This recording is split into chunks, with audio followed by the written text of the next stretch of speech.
So let's talk about the importance of first language development. We've mentioned this in other parts of the course. We've gone over research about the importance of developing students' native language and how students who attend additive bilingual programs and receive at least 5 years of academic instruction in their native language are much more successful in school than students who go straight to all English. And those students that I mentioned that are getting those 5 years of native language instruction, those students are successful not only on assessments in their native language, but also in English. So they actually become better at English, even though they're, let's say, getting half the day in Spanish and half the day in English, even though they're actually getting less instructional time in English compared to students in all English classes. They get 100% instruction time in English. Those students are going to be more advanced in English. The ones that are, so the ones that are getting, the bilingual students that are getting native language instruction will actually know more English and be stronger in English than students who were in all English ESL classes. And the reason why is because those students can transfer skills from their native language to their second language, English. Also, those students will do better on standardized tests because they've learned the content, math, science, social studies, reading and writing, in their native language as well. So their strongest language is their native language. That's the language they grow up with. That's probably the language they have more vocabulary, and maybe that's the language they might have learned how to initially read in. So if you're teaching them in their native language content, they're much more likely to understand math or science or social studies in their native language than if you just taught it to them in their second language, English. So that's another thing. They also have stronger content knowledge.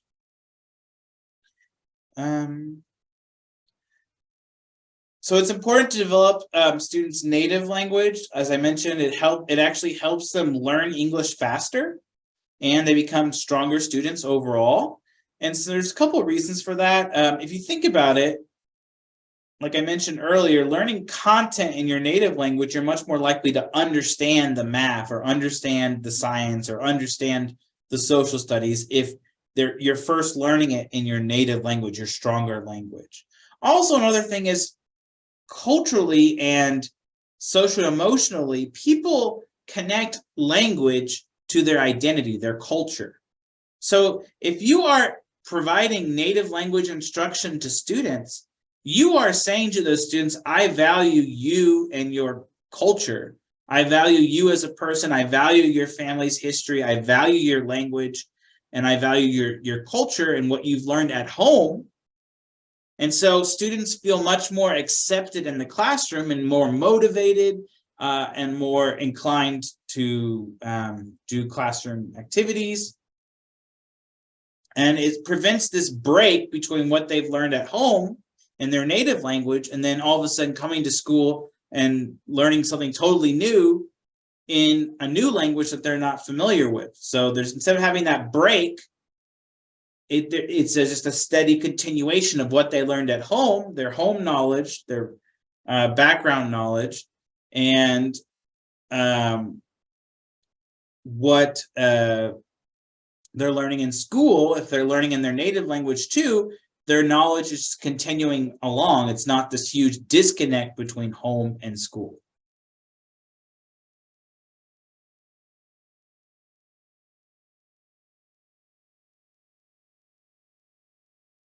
And so according to research, it's found that when we teach students in their native language, they have increased academic achievement. And I mentioned that that's both in their native language and in English. They have increased student self-esteem, and they actually learn the second language, English, the majority language, at a faster pace.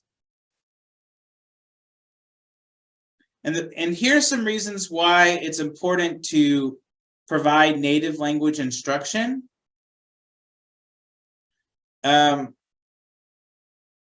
First of all, the language that you learn at home is normally the BICS, the informal language, the basic interpersonal communication skills, like the playground language.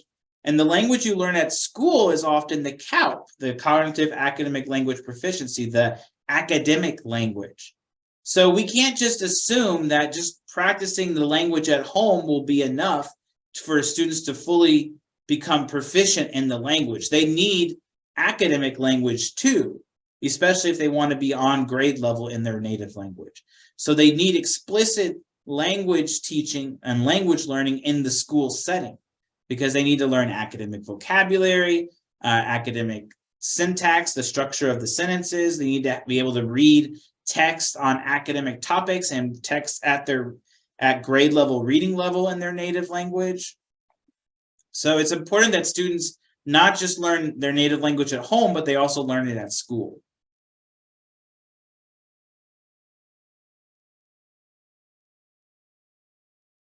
And we talked about it's very important to teach content in students' native language. You can also teach it in English, the second language, but you should teach both. You should teach at least half the day content in students' native language for the first, basically through elementary school at least. If you could do it throughout K through 12, it'd be great, but especially at least the minimum is kind of elementary school. And the strong forms of bilingual programs, like the additive programs, which are dual language bilingual programs, developmental bilingual programs, and like bilingual revitalization programs.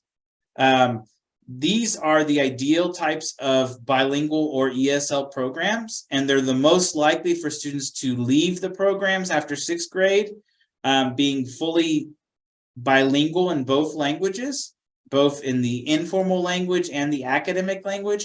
And they're also much more likely to be biliterate, where they can read and write on grade level in both languages. Okay, so let's stop there for a second. And I'm going to pause the recording. I'm going to resume the recording.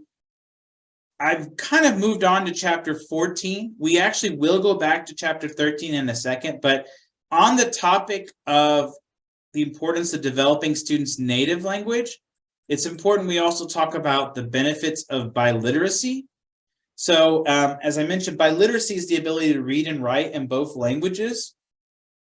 And research shows that students who learn how to read and write in 2 languages, who are bilingual, actually have reading advantages. They're stronger readers on average than people who only know 1 language. They found that, for example, bilingual students who start reading at an early age in both languages are much more likely to remember word matches, which word matches the picture, even after the word has been switched to a new picture. So they have better memory, basically. They have a better memory of words. And they're also more likely to recognize that words are symbols. So the letters and words are symbols for a message. They convey meaning. So younger students who are bilingual and have been learned reading and writing in both languages are much more likely to understand the purpose of print, to convey that those words, those letters convey meaning. Another thing is, we mentioned this earlier, but the reason why students who have native language instruction, the reason why they become better, more successful in school and are more likely to learn both their native language and English compared to people who only learn all English ESL classes, is that many skills transfer from students' native language to their second language. So we're going to talk about some of the skills that transfer. And this will explain why people who learn in content in their native language and in English, their second language, are more likely to remember it than students who only learn in their second language, English. So first, many skills transfer, such as decoding.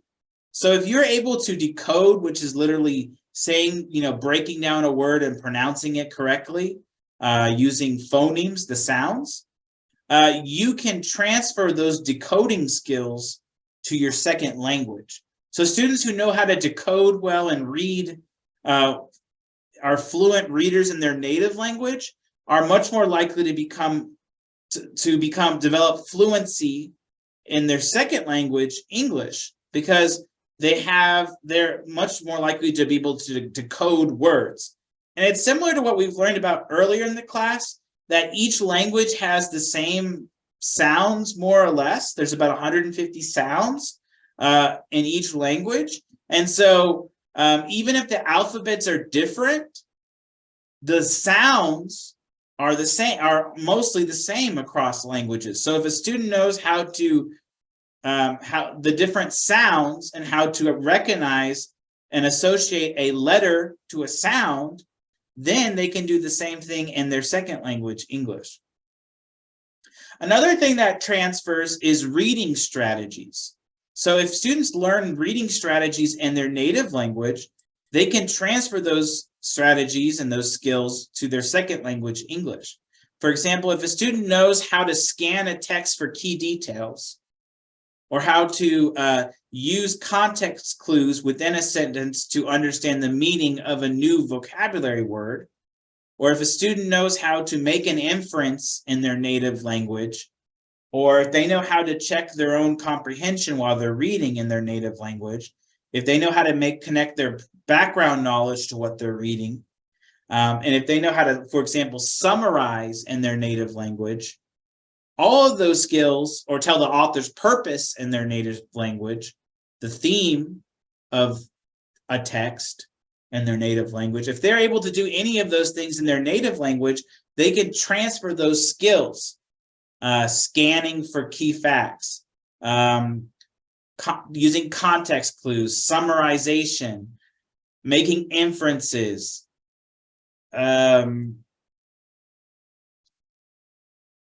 monitoring for comprehension. All of those skills they can use in their second language, English. So it's important that you teach them in their first language those skills, and then they can transfer them to their second language, English. Another thing that transfers is metalinguistic awareness. So students who are bilingual are much more likely to have a better understanding of the different parts of language, and also how letters represent both sounds, but together they form words that are symbols, that are symbolic. They're telling a story, or they're telling a message that has meaning.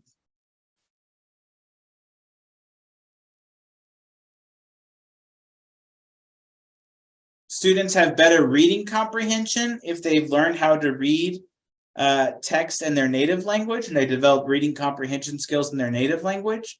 For example, cognates, there's a lot of cognates, especially academic words like oxygen, oxígeno, biodiversity, biodiversidad. Most science words, not all, but a lot of science words and a lot of math words are cognates between, for example, English and Spanish, and even English and French, or English and Portuguese, because a lot of them come from Latin, which is the basis of many Romantic languages: French, Spanish, Portuguese, Italian. And so if you know those words in English, which came from Latin, or Greek too, you probably will know those words in Spanish or Italian or French as well. So if students have a lot of background knowledge of academic words in Spanish, they can pretty easily transfer that skills to English, because if they know that word in Spanish, then especially if it's like a math or science word, they can often it's almost a direct cognate to English.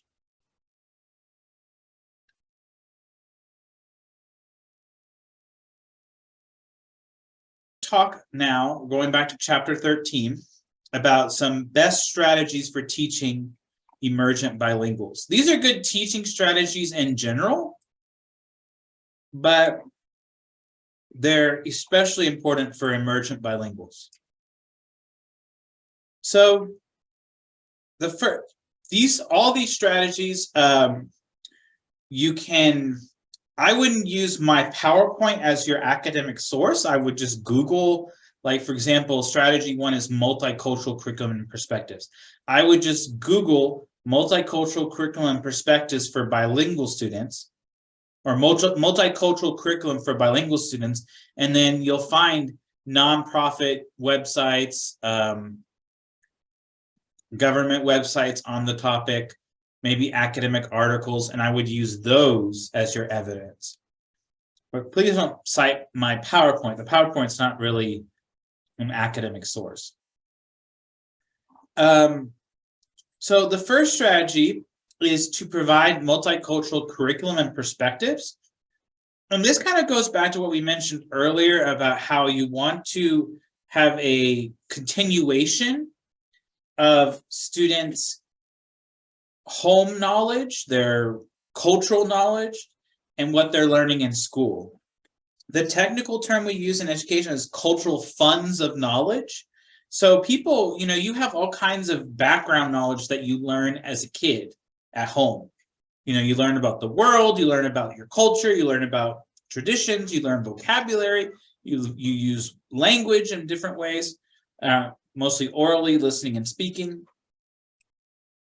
But maybe you also are exposed to some literacy skills at home, reading and writing before school. So you want to take what you've learned from home and connect it to what you're learning at school. Also, if you provide a multicultural curriculum and perspectives in your classroom for these students, that also gives them the opportunity to make connections and with what they're learning at home, with what they've learned at home, with what they're learning in school, but also they get to see themselves in their characters or the activities that you're doing in class. They can feel like their traditions, their beliefs are represented in the classroom, they're respected, and also that they can, especially when it comes to reading, they can connect to the characters they're reading about or their texts they're reading about, if they can see themselves or their culture in the text that they're reading. And that could include also discussing diverse historical figures, discussing folk tales from other countries, discussing history and traditions from different cultures, and representing those inside the classroom, like having visual representation of different cultures. And I think most people are pretty good at this already, but of course, celebrating different holidays, traditions, and customs and foods. And then finally, including books and literature in students' native language. So not just if the textbook in the native language, but fiction texts in the native language and nonfiction texts in the native language. Oh, and finally, you could include authors that are from diverse cultural backgrounds. And often they'll represent their cultures in their texts. And so students can see themselves within the text, with the characters in the text or the topics discussed in the text, but they can also connect to the author themselves. They can say, okay, I could be like this author. Another thing that's really important is cooperative learning. So, or collaborative learning, however you want to define it. So cooperative learning or collaborative learning is where students are working together to come up with a solution to a problem or to represent what their knowledge of the topic, but they're working together as a team for the same mutual goal. And also it's important that when you do offer collaborative learning, each student has a role in the group's success. So each student has their own unique role or job within the team, so that every person is needed to complete the task. There's not just one person doing all the work for the rest of the team, but every student has a role and they have to fulfill their role in order for the team to be successful. So we call that positive interdependence. The students are dependent on each other to be successful. Some examples of cooperative learning would be things like as simple as think, pair, and share, where students think about it, they discuss it with a partner, and they share out to the class. Project-based learning, where they're actually given a project or a solution, and they have a problem, and they have to provide a solution. Jigsaw reading, where each person reads their own part of the text and they share what they read with their classmates. Reciprocal teaching, where one student learns one way to do something or one task, and they teach it to their peer, and then vice versa, the other peer learns a different way to complete it and they teach it to their peer. And the reason why cooperative learning and collaborative learning is so important for emergent bilinguals is because most of our emergent bilinguals come from non-Western communities or non-Western cultures. So their parents or their ancestors are Native American or Latin American or African or Asian or East Asian. And in many of these communities, they are very social focused and community focused rather than individually focused. So within often these cultures, people work together as a team to collaboratively solve a problem. It's not a lot of individualized, you're on your land doing your thing and that's it, or you're in your office doing your work, or your seat doing your work and that's it. You're not sharing or collaborating. That's a more individualized, westernized viewpoint of society. And most of our emergent bilinguals come from non-Western societies where the society, the culture, the community is the most important. It's maybe even more important than the individual.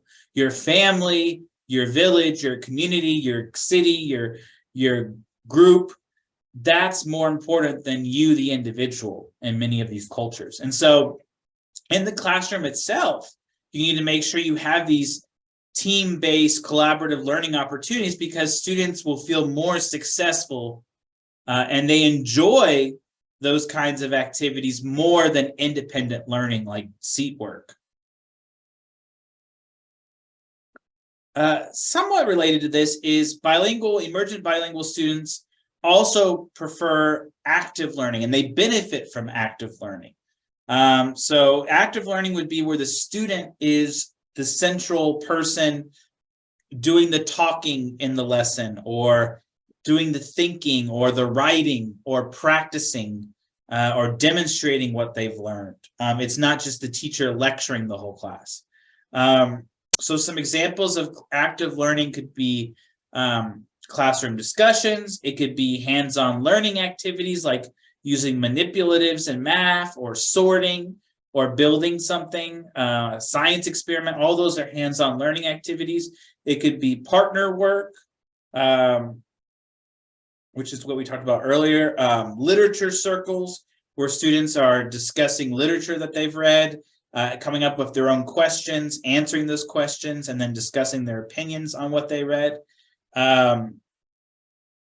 Writing circles are also active learning activities, because students are going through the writing process. They're brainstorming, then they pre-write, and then which is like organizing their writing. Then they make a draft, they share their draft and with their peers, they get feedback, and then they revise and edit. So it's an active process where the student is the center of the learning. Another thing that emergent bilinguals benefit from is comprehensible input. So comprehensible input is a fancy way to say that what the teacher is teaching, the input is what the teacher teaches, the explicit instruction, is understandable to students. So if it's comprehensible input, the student will understand what the teacher is saying. They'll understand the lesson. So there's strategies for comprehensible input, and it's really also based off the students themselves. So in Texas, if you're teaching in Texas, you can look at a student's TELPAS score, which is the Texas English Language Proficiency Assessment. You can look at their TELPAS scores, their English scores on the TELPAS from the year before to find out what's their English ability in listening, speaking, reading, and writing, the 4 domains of language.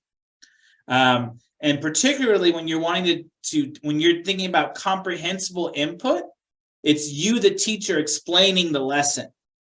So you really need to focus a lot on students' listening ability. So you can look at just their listening score on the TELPAS, because that will tell you how much they can comprehend of what you're saying out loud. If they're beginners or intermediates, you really need to adjust your instructional pace and your instructional style. So in terms of pace, if they're beginners or intermediates and their English ability level, they really need you to slow down, to pause frequently, to check for understanding, like ask questions or have them do a practice activity. And when you're saying and pronouncing words, you have to really enunciate clearly so they understand everything you're saying. Because they might be struggling. If you don't go slow, if you don't pause and check for understanding, and if you don't enunciate clearly, students might not understand what you're saying. So you also should provide contextual support, and these could be the form of scaffolds like visuals, multimedia. It could be hands-on learning experiences, real objects, manipulatives. You could provide them first language support. For example, emphasize cognates or have translated text or have like a digital jumpstart where students watch like a video first in their native language and then they learn the new topic. But that will help students who are beginners and intermediates. And then students who are advanced and advanced high in their listening level, they'll understand most of what you're saying already. So you don't really need to slow down. You can teach the lesson at a normal speed, but you should still pause and check for understanding just to make sure they're keeping up with what you're saying. And another thing is they still benefit from things like visuals, hands-on learning experiences, real objects. That's just good teaching in general. So those are good to provide because that helps all students, even if they're native English speakers. That helps them understand the lesson and connect it to what they already know. Some other ways that you can ensure comprehensible input is when students, to make sure that students understand what you're saying, you could have them elaborate whenever they speak or answer questions. So you might have them ask, you might ask things like how or why often. You, of course, want to model what the activity or what you want students to do before you have them start doing it on their own. Avoid idioms like it's raining cats and dogs, or there's other ones too, but or highly complicated vocabulary that might be not relevant to the content. Try to say things in a simplified, straightforward way. And if needed, you could, and a straightforward way of saying things would be just like kind of basic sentences, simple sentences where it's just the subject, the verb, and the object. And then, of course, for key facts, you want to make sure you repeat it several times. And if needed, for difficult concepts, you might want to paraphrase it and explain it in a different way after you first teach it, just so students understand. And then, of course, we talked about this earlier, but illustrate cognates between students' native language and English, presenting a lesson in a step-by-step manner, writing down the instructions for students, and then providing a visual for each step. All of those are comprehensible input. Providing gestures or body language, pictures, objects, that helps with comprehensible input. Demonstrating a model, like using like an anchor chart, for example, to write down the process of how to complete a problem or an activity, that's beneficial. And then for new content, like a new book or a new text, or even a new activity, you could have students preview it. So before they actually do the activity or read the book, they look through the whole activity and look at the pictures if there are some, or look at text features like bold print or captions to make a prediction about what they're going to read.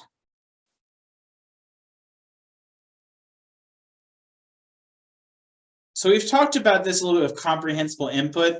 Bilingual students benefit from contextual support. Contextual support, especially when you're teaching in the second language, English, contextual support will give them better understanding of what you're saying. And they'll be able to understand most of the vocabulary of what you're saying. So contextual support would be things like visuals, gestures, or pantomime, real objects, demonstrations, repeated modeling, manipulatives, hands-on learning activities. All of those would be contextual support. So it helps give meaning to what they're listening or learning. And here's some other contextual support. Word walls or something else, graphs, charts, captions next to photos, guided notes. All of these are forms of contextual support. So bilingual students also benefit from learning scaffolds, which are specific tools or supports that help them learn new material. So some scaffolds that we haven't talked about could be things like graphic organizers to help organize their thinking, a sentence stem to help them get started in their writing or to model correct speaking or writing. You could provide them with anchor charts that give steps to how to complete a task or review content. You could teach learning strategies. You could provide small group support. That's a scaffold. You could pre-teach academic vocabulary, bilingual dictionaries, picture dictionaries, and then differentiated text based on students' reading level. All of those are scaffolds so that they understand the lesson. Another thing that you can do with emergent bilinguals, and it's beneficial, is translanguaging. So translanguaging is the planned systematic use of two languages within one lesson. So an example might be, you might give students, you might have a new topic, let's say the life cycle of a plant.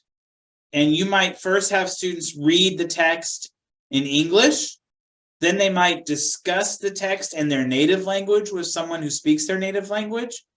And then you might have them after they've read the text in English, you might have them answer some questions either in English or Spanish, depending on what language they prefer to write in. So you don't have to separate the two languages. You can use them together within the same lesson, and students will be able to make connections, and it won't overwhelm students. So if I was going to do this lesson, to be honest, I think a good way, if you're not bilingual yourself, I would do the opposite order. So I would first, if you are not bilingual yourself, I would share with students a video of the topic in their native language, or find a text about the topic, like an introductory text in their native language, and let them read it or watch the video or do both. Then I would have them discuss the topic in Spanish with their partners who speak their native language, whatever language they speak. And then finally, I would have them answer on a piece of paper in English, or answer orally in English what the questions, and at least that way you can see at the end what they understood from the text or the topic. Translanguaging is beneficial. It actually improves students' comprehension of the topic, and it helps facilitate transfer between the two languages. Students will often develop both oral and literacy skills in their weaker language, the language they're still developing, and they'll have to use that language for both listening and speaking and reading and writing.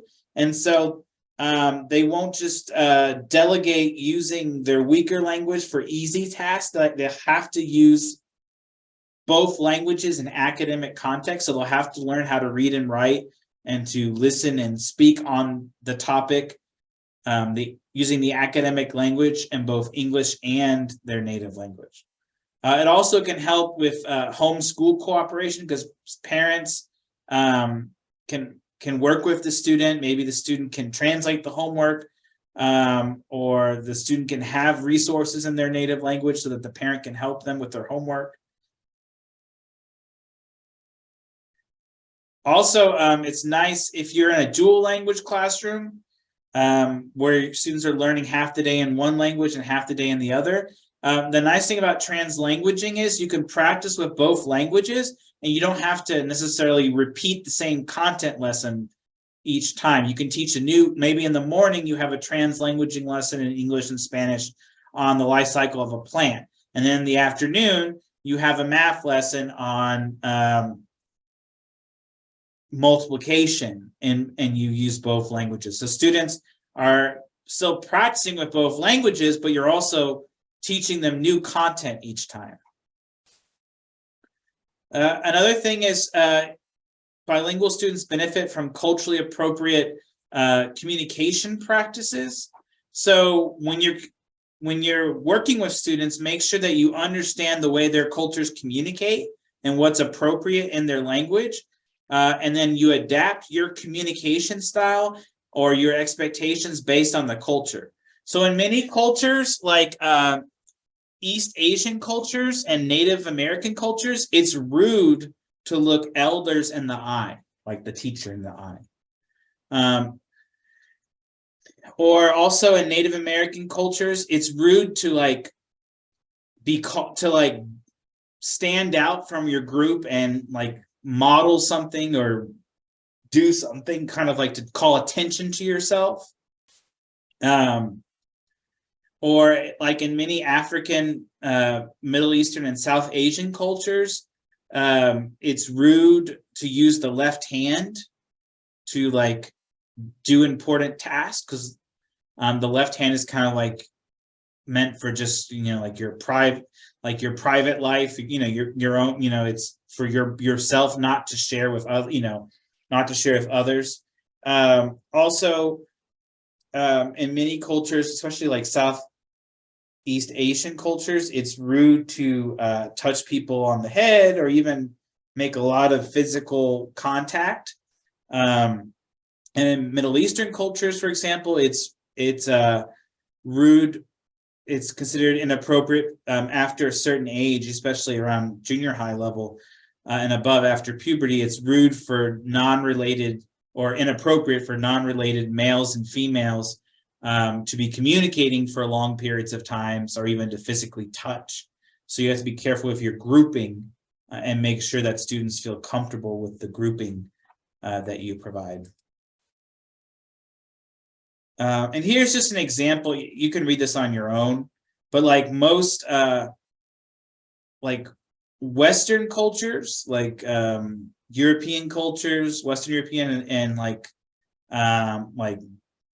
British, German, American culture, often it's important to have a lot of personal space. Well, in other cultures, especially like Latin American cultures and African cultures, it's okay to stand a little closer to the person personal space is not as strictly adhered to. And then I think this is our last one. Finally, another strategy to support emergent bilinguals, and this is what we'll do question 1 on in our case study. So think about this for question 1. It's important that you build up students' background knowledge and connect what they already know to what they're going to know. So you need to connect your lesson. Before you get to the new information, you have to connect it back to what they already know. That helps them connect what they've already learned to what they're about to learn, and they're more likely to remember it if they can make those connections. So there's ways to build background knowledge or to connect back to what students already know. So one way to build background knowledge on a new text is to let students do a chapter preview or a picture walk, or even like an anticipation guide where it's kind of like a scavenger hunt, but within the text, where students have to go look through the text and find answers to some kind of broad general questions, and then they actually read the text themselves. Another way to build background knowledge is to pre-teach academic vocabulary, like the key vocabulary terms that they'll see during the lesson.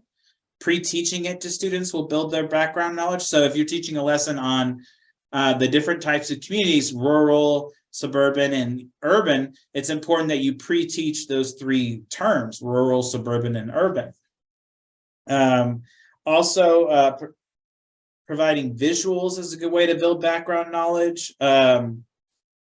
Reviewing topics, and also making sure that you provide culturally responsive examples about the topic. So if you're teaching a topic on, if you're teaching a topic on, let's say, science, and you're talking about the parts of the body and the teeth and how to have good hygiene, if you relate it back to the tooth fairy, and most of your students are from, let's say, Latin American cultures, well, the tooth fairy is very different in Latin American cultures. It's actually El Ratoncito Perez. It's like the little mouse fairy, the little tooth mouse. And it's kind of like the tooth fairy, but he comes and, he takes the teeth and they can leave things for the kids. But it's very similar to the tooth fairy, but if you're only explaining it in one culture's terms, and you're leaving out students' home cultures, they might not get the example or connect it to what they are. They might have already understood the concept before, but they can't make that association. So they might have learned at home, or if they are newcomers, they might have learned in their home countries the different seasons and the characteristics of the different seasons. But if you don't make that connection to their background knowledge, then it won't make sense to students. So it's important to actually, if you need to, connect each lesson with what students have learned before in your class. So what they've seen previously at this grade, and also what they've seen previously in earlier grades. So sometimes when you're teaching one grade's text, the TEKS, the objectives for that one grade, it's sometimes beneficial at the beginning of a new topic to go back the grade below and read the grade level below's TEKS or objectives on the topic, and then review those with students to make sure they have that foundational knowledge. And we talked about the importance of pre-teaching academic vocabulary. When you do pre-teach academic vocabulary, you want to be very pragmatic and practical about which words to pick. You don't want to teach every single new vocabulary word, because that will be hard to remember. Pick, 3 to 7 words, which is about as much the brain can remember at one time. Pick a maximum of 3 to 7 words. Sometimes just 1 a day is fine. And make sure that the words you pick to pre-teach, they're words that are essential to the meaning of the lesson. So they're words that students would need to know to understand the lesson, and also words that students probably do not already know, but they will see again in future lessons. Either, it could be in this subject like science, but it could be in other subjects like math, reading. So some words like analyze or hypothesis or occupation or protagonist or resources, those are words that can be used in several different subject areas. There's or theory, for example, like there's a theory in science, there's theories in math, there's theories in fiction texts, or in there's theories discussed in language arts. So if you teach those key words that they'll need to understand the lesson and that they'll see again and use in future lessons, those are your kind of like the biggest bang for your buck when you're pre-teaching new vocabulary words. And then another thing is, when you're pre-teaching new vocabulary words, you want to make sure that students get to practice the word in a variety of contexts or ways. So they could say the word out loud, they could be reading text using the word, they could draw a picture of the word or find a visual of the word, they could create their own definition or their own sentence using the word, they could act out the word, think of personal examples and from their own life of where that word has applied. They could think of examples versus non-examples of the word. And like I mentioned earlier, it's important to do depth over breadth. So don't pick too many words at once. 1 to 3 a day is fine. But make sure they're the most important vocabulary words that you teach them.